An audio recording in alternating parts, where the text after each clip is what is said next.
नमस्कार दोस्तों, स्वागत है आपको सरकारी क्लिक यूट्यूब चैनल पर। दोस्तों, जेईई एडवांस में लगातार 3 साल दे सकते हैं परीक्षा। इसके लिए एक अपडेट जारी की गई है। ठीक है, तो इसके बारे में थोड़ा सा हम लोग चर्चा करते हैं। आखिर क्या है कि जेईई एडवांस में जो लगातार है 3 साल तक आप कैसे एग्जाम दे सकते हैं, इसके लिए यहाँ पर अपडेट जारी की गई।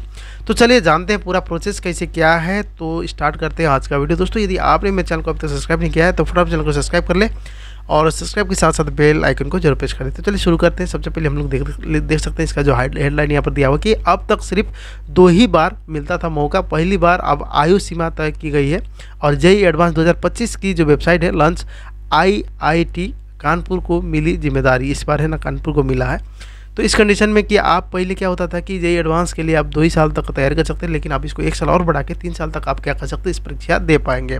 तो ये एक अवसर है। तो यहाँ पर देखिए कि देश की सबसे प्रतिष्ठान इंजीनियरिंग प्रवेश परीक्षा जेईई एडवांस 2025 की वेबसाइट मंगलवार को जारी कर दी गई है और वर्ष 2025 परीक्षा आईआईटी कानपुर को कराने की जिम्मेदारी दी गई है। जारी सूचना से सबसे अधिक अपडेट है जो कि अब एक विद्यार्थी 3 वर्ष में 3 बार जेईई एडवांस की परीक्षा में शामिल हो सकते हैं। अब तक जेईई एडवांस देने के जो कि अवसरों की संख्या अधिकतम 2 ही बार थी। ठीक है, 2 ही बार कोई भी विद्यार्थी उसके लिए आवेदन कर सकता था, एग्ज़ाम दे सकता था। इससे बड़ी संख्या में छात्रों की आईआईटी में प्रवेश के लिए एक और प्रयास करने का जो कि अवसर अब मिलेगा। अब इसको बढ़ा के कितना कर दिया गया है, 3 साल कर दिया है। 3 बार आप इसमें क्या करेंगे, आप इसमें के लिए आप बैठ पाएंगे। ठीक है, तो इसका भी थोड़ा सा हम लोग यहाँ पर देख लेते हैं। तो इसके बाद क्या है कि जेईई एडवांस परीक्षा विशेषज्ञ भौतिक शिक्षक मेंटर्स एडवर्स के निदेशक आनंद जायसवाल ने बताया कि पिछले 14 वर्षों के आंकड़ों के आंकलन के आधार पर हर वर्ष मतलब हर 6 वर्ष बाद रोटेशन में आईआईटी के परीक्षा आयोजित की जिम्मेदारी दी जाती है और वर्ष 2018 में इस परीक्षा के आयोजन की जिम्मेदारी आईआईटी कानपुर को ही मिली थी और दिल्ली, बम्बई, खड़गपुर जो कि कानपुर, मद्रास, रुड़की और गुवाहाटी ने अब तक जेईई एडवांस परीक्षा आयोजित करवाई है।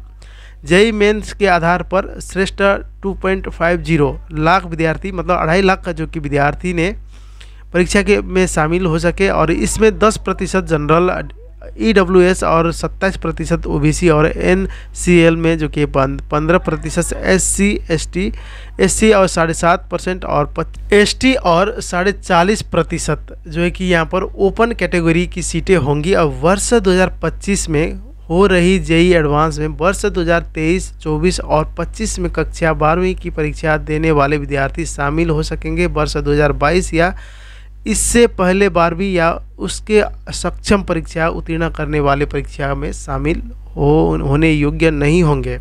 तो ये भी आपको ध्यान देना है। और ऐसे विद्यार्थी जिन्होंने पूर्व में आईआईटी में जैसा काउंसलिंग के दौरान प्रवेश ले रखा है वो विद्यार्थी जेईई एडवांस परीक्षा में शामिल नहीं हो सकेंगे। और जबकि जेईई मेंस क्वालिफाई कर एनआईटी में प्रवेश ले चुके विद्यार्थी जेईई एडवांस परीक्षा दे सकेंगे और जेईई एडवांस परीक्षा 26 मई या 2 जून 2025 को संभावित है। और इसके लिए आयु सीमा है कि इस वर्ष जेईई एडवांस परीक्षा के लिए आयु सीमा भी तय की गई है। ऐसे विद्यार्थी जिनका जन्म 1 अक्टूबर 2000 के बाद का है वो ही परीक्षा में शामिल हो सकेंगे।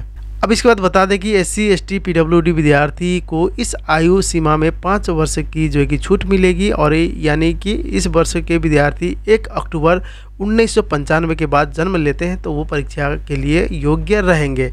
तो ये काफ़ी इंपॉर्टेंट है। और आप पहले क्या होता था कि 2 ही बार एग्ज़ाम दे सकते थे, लेकिन इस बार से जेईई एडवांस के लिए जो कि 3 साल टाइम इसमें दी गई है। ठीक है, 3 बार इसमें टाइम दी गई है। तो दोस्तों आशा करता हूँ कि आपको वीडियो जरूर पसंद है। यदि वीडियो पसंद है तो वीडियो को लाइक एंड शेयर जरूर कीजिएगा। अगले वीडियो फिर मिलते हैं। Bye bye.